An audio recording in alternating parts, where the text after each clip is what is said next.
क्या कह रही हैं? वही मैं बता रही हूँ कि ये भी 99 साल की लीज पर ले पाए थे आप। अगर आप में इतनी कुब्बत थी तो पूरी आजादी लेते ना। उस टाइम क्यों आपने लीज पर ले ली?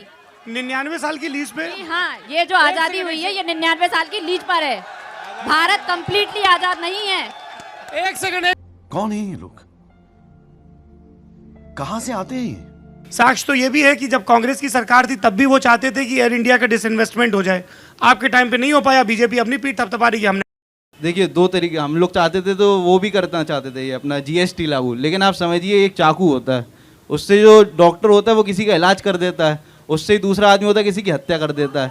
तो बीजेपी जो है वो हत्या करने का काम कर रही है। बताइए रुचि जी। देखिए, पहली बात तो ये कि निजीकरण में कोई गलती नहीं है। अगर हमें निजीकरण से लाभ मिल रहे हैं तो निजीकरण करने में कोई बुराई नहीं है। और रही बात एयर इंडिया को प्राइवेटाइजेशन करने की, तो वो एयर इंडिया को 1951 में नेहरू सरकार ने ही टाटा जी से लिया था। वो उनकी ही थी, ऐसा नहीं है कि वो सरकारी थी। आप सरकारी कंपनी बताइए जिसका निजीकरण किया गया हो। अच्छा, हमको सिखा रिया है। नेहरू जी ने तो आजादी भी ली थी, तो आपके वो भी अंग्रेजों को वापस दे देंगे? वो भी आपने कॉन्ट्रैक्ट बेस पर ही ली है, पूरी लड़के नहीं ली है। एक सेकंड। हाँ जी, क्या कह रही हैं? वही मैं बता रही हूँ कि ये भी 99 साल की लीज पर ले पाए थे आप। अगर आप में इतनी कुब्बत थी तो पूरी आजादी लेते ना। उस टाइम क्यों आपने लीज पर ले ली? 99 साल की लीज पे? हाँ, ये जो आजादी हुई है ये 99 साल की लीज पर है। भारत कंप्लीटली आजाद नहीं है। एक सेकंड। अरे ये बहुत बड़ी बात कह रही हैं। 99 साल की लीज थोड़ा एक्सप्लेन करेंगे? जी हाँ, आप इतिहास के पन्ने उठाकर देखिए। उस टाइम पर जो ब्रिटिश सरकार में जो नेता थे, मैं बता रही हूँ। अरे सुन तो लीजिए पहले पूरी बात जी।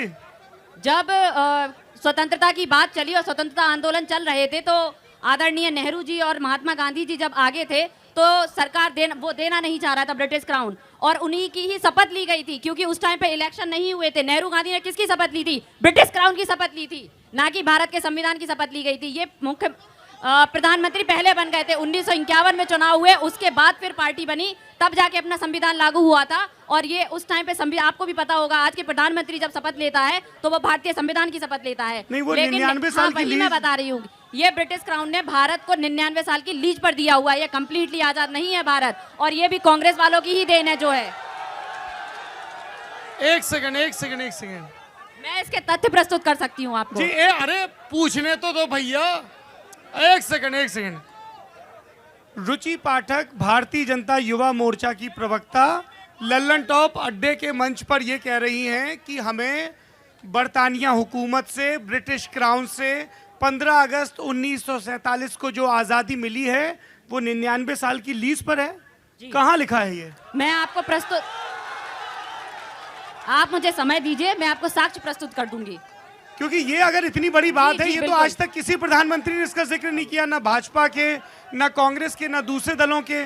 किसी संविधान विशेषज्ञ ने इस बात का जिक्र नहीं किया, ब्रिटेन ने इसका जिक्र नहीं किया, भारत ने नहीं किया। हालांकि कुछ यूट्यूब के वायरल वीडियोस में कहीं की ईंट कहीं का रोड़ा जोड़ के ये थ्योरी चलाई जा रही, पर इसका कोई साक्ष्य नहीं है। तो आप समय दीजिए ना, इसको प्रस्तुत किया जाएगा। चलिए। 50 बार बोल रहे हैं, पढ़ने निकले वाले छात्रों को राजनीति से दूर रहना चाहिए। पढ़ाई लिखाई में ध्यान लगाओ, IAS बनो और देश को संभालो। लेकिन नहीं, तुम्हारी चनू ने